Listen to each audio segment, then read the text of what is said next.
voice of the dawn. I am Smog. This is Stu. Oh, and this is Jay. And our topic for today is actually dragons. Yes.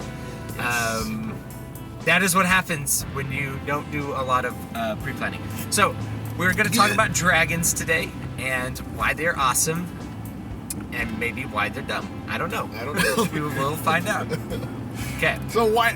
I guess we should start with the question: Why is this mythical creature play such an important part in fantasy literature? So many different things. Yeah. Yeah. They're everywhere. They're in from Tolkien to Sanderson. I mean, it's just to Erickson. They're just dragons are deeply bred into the dragon reborn. To the fantasy literature culture. So I guess it does kind of bookend with our topic yesterday because dragons are basically godlike beings. Yeah, they're so dragons in literature are really taken from dragons in legend and myth, right? And so, and it's not just it's primarily European and Asian cultures that have dragons. And in European culture, the dragon I think is a little bit different than it is in Asian culture, but in both cases, they are godlike beings. In Japanese and Chinese culture in the Far East, the dragon represents spirits and gods and things that are sort of completely insurmountable, like the weather. Yeah, their own primeval forces. Yeah, they are. That's a really good way of putting it. They're like a primeval force. It's a force. The idea of a dragon is it's not just that it's bold; it's that it's like somewhat enigmatic as well. I think in the Asian cultures, with European cultures, it's usually something monstrous. So you have Saint George and the Dragon. It's a popular story, but there's dragons in different Celtic and Norse myth. You have Jormungandr, the world serpent, who's basically like a dragon, and he of course poisons Thor at the end of time in Ragnarok, and Thor takes 3 steps before dying, meaning that this gigantic dragon, which is big enough to encircle the world, is powerful enough to destroy the protector of humanity, Thor. So dragons are a very powerful idea. Yeah. And I think even in modern fantasy literature, even urban fantasy, you see dragons that are powerful enough to masquerade as other beings. So in the Dresden Files, we have dragons who just masquerade as humans, and the only way that you could tell that they're any different from a human being is if you understand magic and you can kind of sense just the enormity of their power. There's an encounter where Dresden encounters this dragon who just happens to be at a party full of vampires, and you get the impression very quickly that the dragon is just chaotic neutral, and he thinks Harry is this interesting like lawful good character who wants not lawful good. Harry's not lawful good. He's like neutral good or chaotic good. Yeah. But he's very clearly a good character, surrounded by evil characters, and this dragon is just like, let's see what happens. And Harry kind of challenges him, and he very quickly shows him what an ant he is in comparison to this dragon. And this is kind of like the you don't unveil the monster during the monster movie. It's like you want to hint at what's frightening in the shadows. Yeah. So you want to just display it.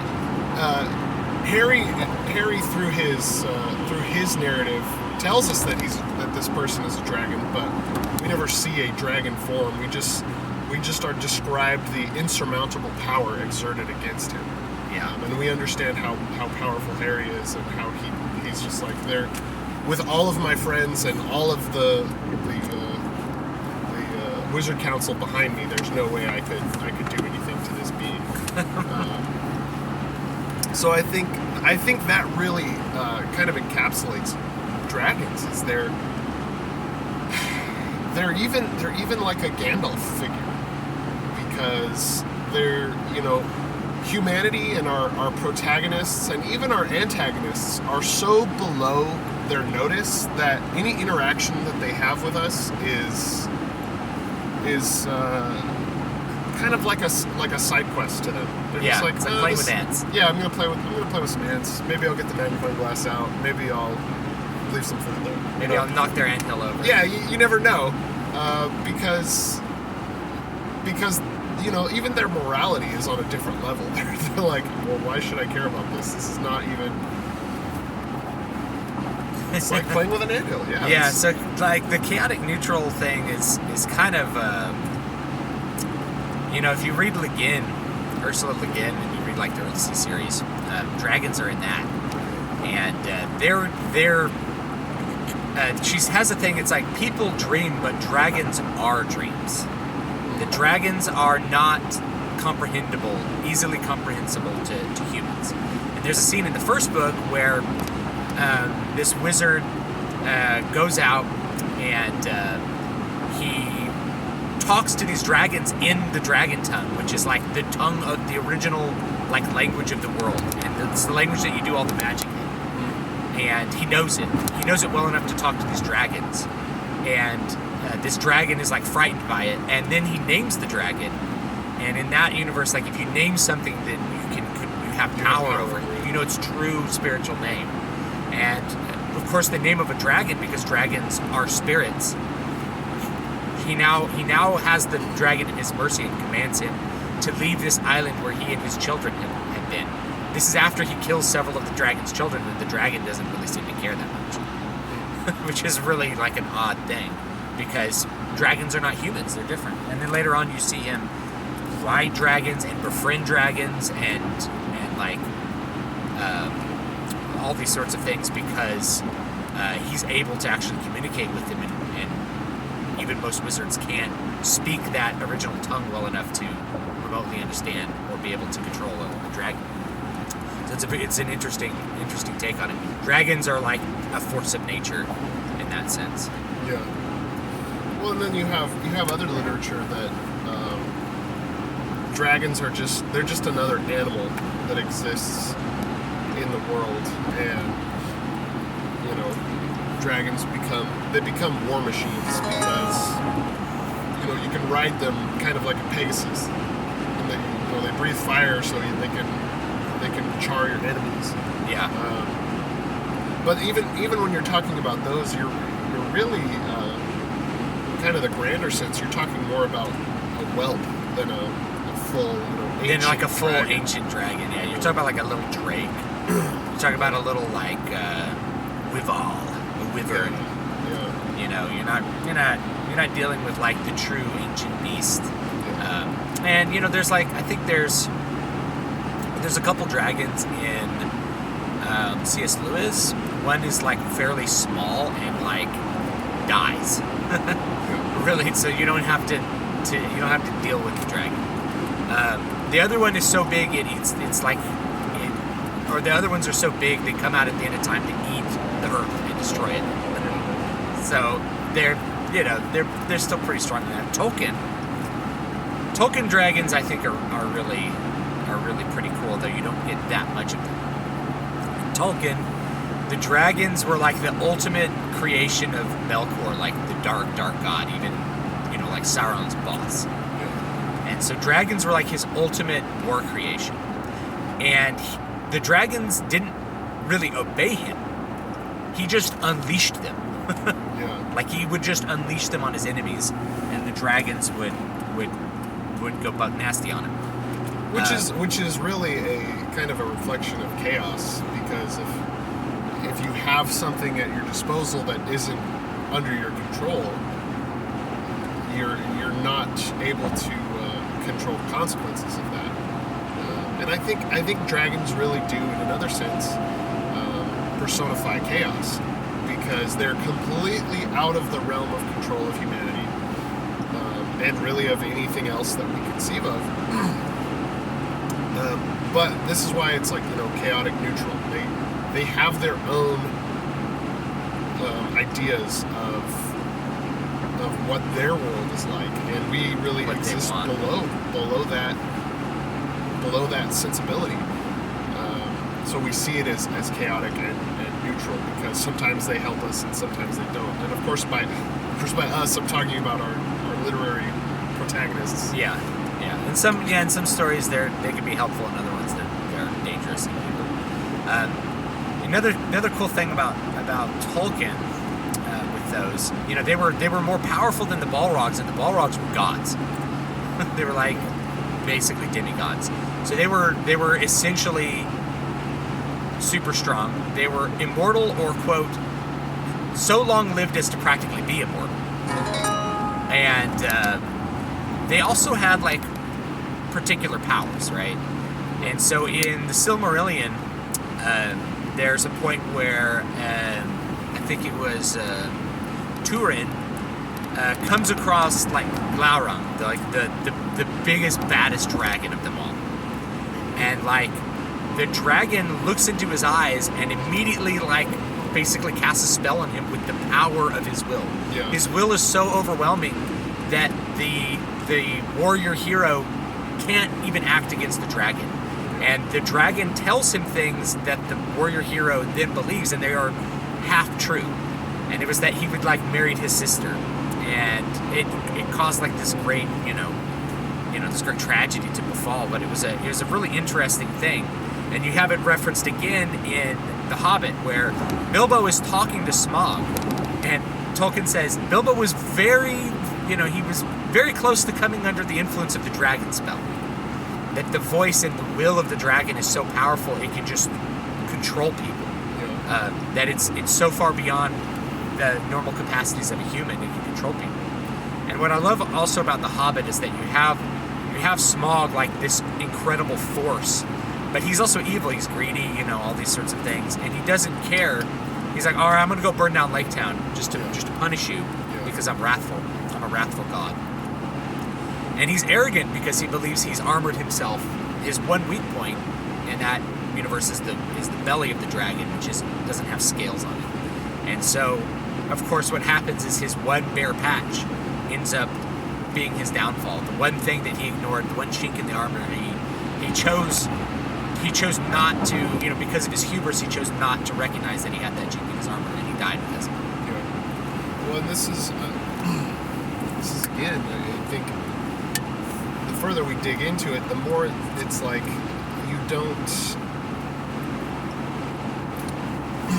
We never see into the god realm, but dragons are like the imprint of the god realm on Midgard, basically, on Middle Earth, so to say. So we're seeing these immortal forces act in ways and for reasons we don't understand. And in the case of Smaug, it's this. Smaug kind of embodies the deadly sins, whereas other dragons we don't really understand their motives. And I think that enigma in and of itself makes these things really interesting. Yeah, and in the Elric books and Burkhal's Elric books, Melniboné used to rule the world, and they had dragon riders, like whatever those are. But the dragons are asleep, and they won't wake and help the people of Melniboné anymore. By the time we're reading the story, the dragons just won't really respond to the calls of the Melnibonéans anymore, for whatever reason, and that to me indicates like that human control over these things, even in that universe, was suspect. Maybe if you wanted to put a dragon in your story, maybe we could transition to that. How do you make that dragon have an appropriate impact, given what people already expect about dragons? Yeah, well,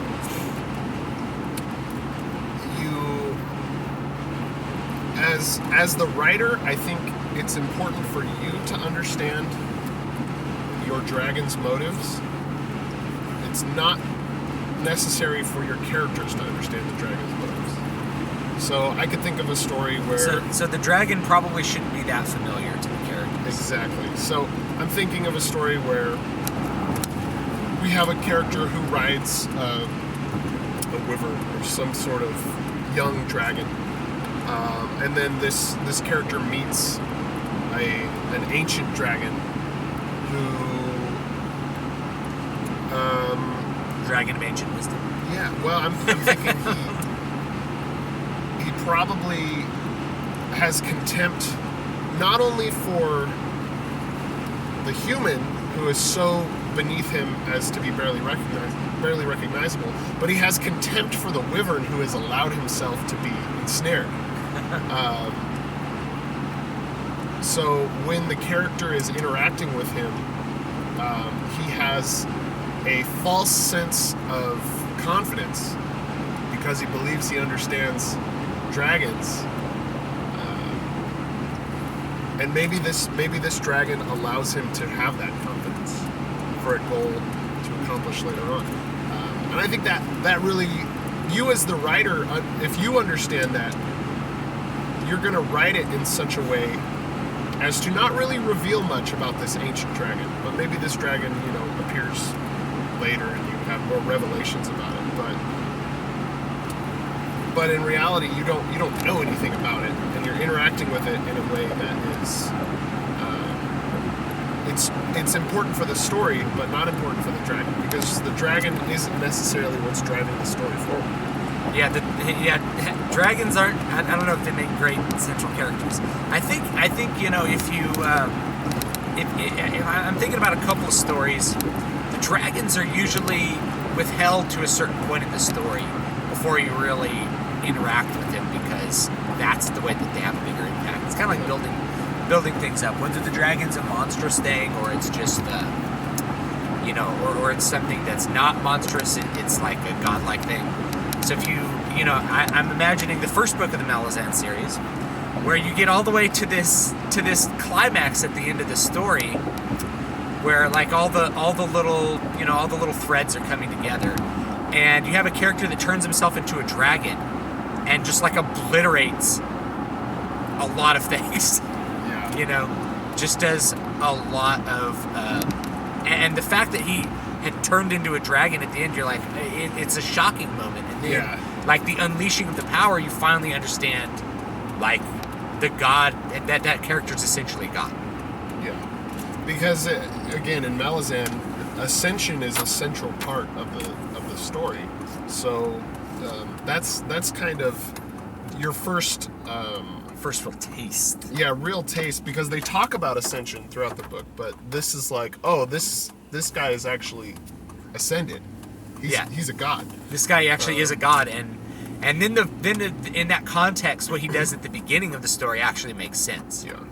Because at the beginning of the story, you see this character and you don't know who he is yet, but he basically just destroys a huge cadre of mages, of ultra powerful mages, with a flick of his wrist. Basically. And so you're like, what was that? And then at the end, you kind of see, that was him being merciful. Yeah. It's a different level for him. So it's kind of it's a cool impact like that if you kind of wait on that moment. The Hobbit, of course, everything's building up to like, we're going to try to steal stuff from Smaug, and you get there and you realize how dumb that idea was. Yeah. And Bilbo's like, I guess I'll steal a cup. Yeah. And it's like, well, how are we going to steal this treasure? There's more treasure. It's like everything's bigger than what Bilbo thought. Bilbo's like, I guess, we'll steal some treasure from the dragon. And it's like, the dragon is so much scarier than anyone imagined. Yeah. And the treasure is so much faster than anyone imagined. What was I thinking? Yeah.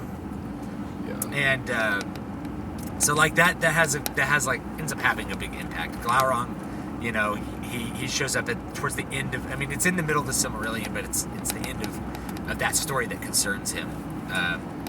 It's really cool. You know, it's a good impact if you can do that.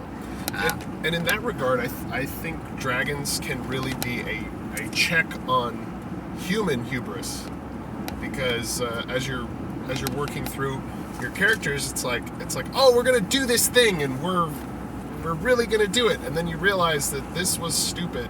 We didn't think this through, or no matter how bright and how brilliant we thought we were, this power is so much greater than we are.